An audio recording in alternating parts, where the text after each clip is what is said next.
Dieu existe-t-il? Tôt ou tard, cette question finit par attirer notre attention. Comment se fait-il que j'existe? Comment se fait-il que je sois conscient de mon existence? Comment se fait-il que je sois atterri dans un monde aussi beau, où dès que je sors dehors, je m'enfarge dans une surabondance de vie, alors que le reste de l'univers semble complètement stérile? La sélection naturelle peut-elle expliquer l'apparition de la vie? Sinon, d'où vient-elle? Et d'où viennent les étoiles et les planètes? Comment peuvent-elles se déplacer sans aucun moyen de propulsion? Aucun être humain n'était présent il y a 13,8 milliards d'années lorsque l'univers s'est formé. Nous ne pouvons donc que postuler des théories pour expliquer la splendeur de la vie que nous contemplons au quotidien. Et ces théories ne sont pas nombreuses. Ou bien l'univers a toujours existé, ou bien il a eu un début. Or, tout début suppose une cause, un créateur. Dans cette série de capsules, je vous propose d'examiner ce que la science moderne et les avancées philosophiques ont à nous apporter comme évidence pour répondre à ces questions. Nous examinerons d'une capsule à l'autre 6 preuves modernes: la mort thermique de l'univers, la théorie de la relativité, l'expansion de l'univers, le Big Bang, les réglages fins de l'univers et les réglages fins dans l'infiniment petit que constitue la biologie. Aujourd'hui, nous examinons la théorie de la relativité. Cette capsule vidéo est en grande partie basée sur les informations regroupées dans le livre Dieu, la science, les preuves, l'aube d'une révolution, écrit par Michel-Yves Bolloré et Olivier Bonassis.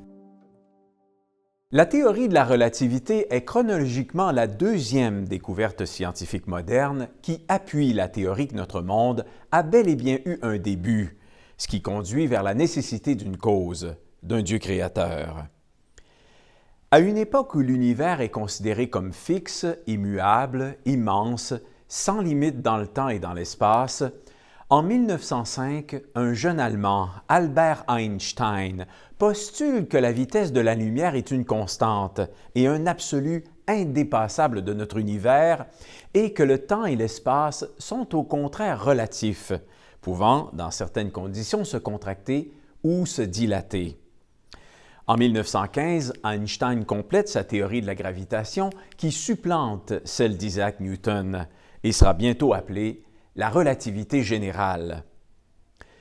La relativité générale affirme que le temps, l'espace et la matière sont intrinsèquement liés, qu'aucun des trois ne peut exister sans les deux autres et que la présence de matière ou d'énergie déforme l'espace-temps.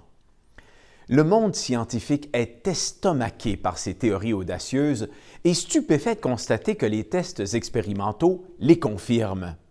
En effet, la première mesure de la déformation de l'espace-temps est effectuée 4 ans plus tard, en 1919, par Sir Arthur Eddington, qui, lors d'une éclipse solaire, observe l'altération de la position apparente des étoiles visuellement voisines du Soleil, exactement selon l'angle calculé par Einstein.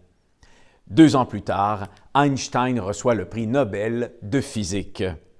La distorsion de l'espace-temps sera testée en 1954, 1 an avant la mort d'Einstein, par des horloges atomiques embarquées dans un avion à réaction volant à haute altitude où le champ gravitationnel de la Terre est légèrement moindre qu'à sa surface.